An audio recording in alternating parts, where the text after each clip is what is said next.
Hi everyone, my name is Madeline and I'm going to be your guest lecturer for today. Before we get into the lecture content, I wanted to introduce myself. I was an undergraduate at UTM and I just graduated last year with a general biology specialist and a math minor. I'm currently a Master Science student in the Ness Lab. This is Dr. Rob Ness down here at the bottom right. And I do my work in the Davis building. We all know this corridor, but if you turn left at the end and head towards the first year teaching labs, my lab, where I do all my work, is just below that on the basement level. I'm showing you this because when I was in second year, I had no idea that there was active research going on at my campus. So I'm here to tell you that I do my work in the Davis building. Most other grad students are doing all of their work, all of their experiments right around you. And in case you're interested in following research after your undergrad or during, there are plenty of labs to reach out to covering many different research topics. But I'll talk about how to reach out and what to do later. In terms of the Ness Lab, I've included a link to our website here on the left, which will bring you to the home page that tells you about what we do, what concepts we're interested in, and some of the projects we're currently doing. Some of the concepts we focus on are mutation, combination, and drift versus selection. These words might be familiar to you because you get introduced to them in 207. 207 was a really fun course for me. I enjoyed it, and the concepts I learned are helping me even to this day. And so that's why I'm so happy to be lecturing for you guys right now. Though I understand that my love of 207 isn't shared by everyone. And so this is where I'm going to switch to talking about me to wanting to ask you guys some questions. We're obviously not in person, and so I can't do learning catalytics to get you guys to answer in real time. But please be patient with me. This lecture is heavy on the learning catalytics front. I ask a lot of questions right before I go into a new concept, and so please, whenever you see one of these slides and I ask a question, I'm going to pause. And so think about the question I'm about to ask, and then I'll take up the concept a little while later. This is to kind of prep you guys to think about what you already know, because some of these concepts are going to challenge your previous knowledge and definitely extend upon it. So make sure you are kind of aware of what you're already thinking.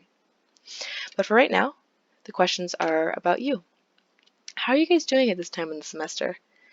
Even without the COVID-19 pandemic, second year mid-March is a very stressful time for students. And so I hope you guys aren't too overwhelmed with your coursework and projects and such, and you are still having a good time. I'm also interested in how difficult you're finding Bio 207 and how you're finding the lecture content. What we see all the time is that students really struggle with 207 difficulty-wise, but they enjoy the lecture content. And so if this is happening to you, don't worry. It's a shared experience. 207 is renowned as one of the hardest courses, and so if you're struggling right now, not to worry. I was there. All of my friends were there. This is a shared experience. It's kind of the milestone of the UTM undergraduate biology experience is struggling with 207. And even if you don't find the lecture content interesting, that's fine. What I am trying to do with my lecture today is to show you that even if the concepts you're learning right now don't seem immediately applicable or interesting, that they actually are. And there's some cool concepts you can learn by applying what you've been taught in 207. So that brings me to the lecture content, Cool Genetics. This is a very hopeful title because what I'm really doing is accumulating all of the interesting genetic concepts I learned throughout my undergraduate degree that I got from different UTM courses and throughout my research and presenting it to you here. So hopefully by the end of this lecture, you guys can agree that it was about cool genetic concepts. Bit more in depth about this lecture. Like I said, it does extend upon basic 207 concepts. So hopefully the presentation is similar to what you see. But I remember that whenever I had a guest lecture in one of my courses, I was very concerned because the content wasn't similar and I never knew how much would be testable. And so that's why I'm going to make testable material as clear as I can by either focusing on it, talking a lot about it during my lectures, or actually highlighting it with, let's see, we can do actually highlighting some of the more important parts of the slide.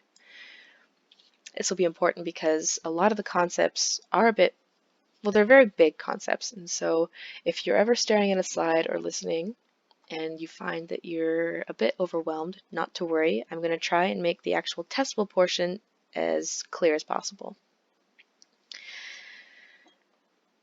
Furthermore, there's accompanying text on each subject for later reference, and so in case you're struggling with one of the concepts, just refer to some of the readings that I've provided. Note to keep in mind that if you see any words in the accompanying text that you haven't encountered or are confusing you, don't worry about it. The only testable material is that which I'm covering in slides. That brings us to the agenda. I'm going to start, well, with my introduction, which we just went through. I'm going to talk about our genome. The human genome has specific properties different than others. So even though you're learning about what a gene is, what DNA is, I'm going to talk a bit about what a genome looks like when you have thousands of genes all together, what it looks like. And then what do cells look like? This is a question of organization, how proteins and DNA is kind of organized in the cell. And so I'll talk first about nuclear organization and then about how the cell in its entirety organizes. Then we'll talk about how cells are different from each other. And the couple topics I'll talk about are expression and epigenetics. This then leads us into mutation and mutability, which then leads us to my project. In particular, I'll talk a bit about what I do specifically. And then I'll do a quick segment on getting into grad school. If this is something you're interested in, I'll talk about what you should be doing, what you can do, etc.